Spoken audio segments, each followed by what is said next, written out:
বন্ধুরা, আপনারা তো সবাই জানেন যে চীন ভারতের সেনার সাথে সরাসরি যুদ্ধে কখনো পারবে না। ৬২ যুদ্ধের পরে তারা দুইবার ভারতের সাথে যুদ্ধ করার চেষ্টা তো করে, কিন্তু পরে সেটি তাদের জন্য অনেক ভারীও পড়ে। আর আজকেও সেটি তাদের জন্য অনেক ভারী পড়েছে। উল্টে ভারত চীনকে জমিন স্তরে বাদ দিয়ে আন্তঃরাষ্ট্রীয় স্তরে অনেক চীনের ক্ষতিও করেছে, যেটির পরে তাদের উপর অনেক ভারী পড়ছে।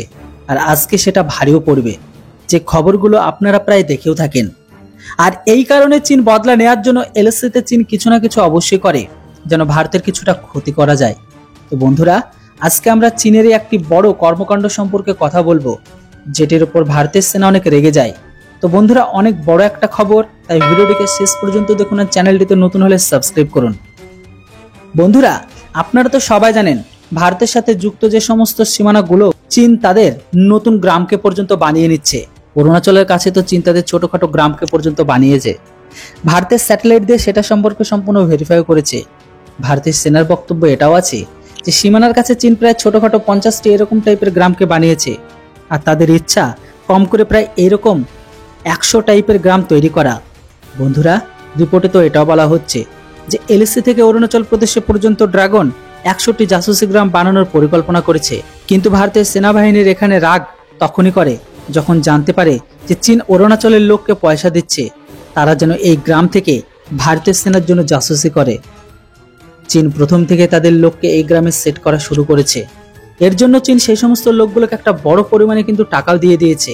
বলা হচ্ছে চীন এই চালের দ্বারা সেই এলাকাগুলোতে তাদের লোক সংখ্যাকে বাড়ানো আর বর্ডারে ভারতের সেনার গতিবিধির উপর নজর রাখা। এটার উপর ভারতের সেনার তরফ থেকে চীনকে জমিয়ে বলেছে যে চীন তাদের জমিনি সীমানাকে গ্রাম বানাক বা শহর বানাক, সেটাকে নিয়ে আমাদের কোনো প্রবলেম নেই। চীন তার সীমানাতে যেটা খুশি সেটা করতে পারে, আর এটাই হচ্ছে নিয়ম। কিন্তু আপনারা যদি আমাদের লোকগুলোকে আমাদের খেলাফ ভড়কানোর চেষ্টা করেন, আমাদের উপর জাসুসি করার ইচ্ছা রাখেন, তাহলে এমন গ্রামকে আমরা বিপদ হিসেবে দেখব, আর আমাদের যেখানে বিপদ মনে হবে সেখানেই আমরা কারবাই করতে পিছু উঠব না। ভারত স্পষ্ট বলে দিয়েছে, কালকে যদি আপনাদের এই গ্রাম আমাদের জন্য যদি স্পাইংগিরি করে, তাহলে আমরা সেটিকে ওড়ানো থেকে পিছনে হটব না। যদিও চীন সমস্ত প্রোটোকলকে ভেঙে দিয়ে এই গ্রামকে নির্মাণ করেছে, যেখানে এলএসসির প্রোটোকল অনুসারে এলএসসি থেকে 100 কিলোমিটারের মধ্যে কোনো গ্রাম তৈরি করা যাবে না। তারপরে চীনি সেনা সেখানে তাদের গ্রাম বাংকারকে তৈরি করে।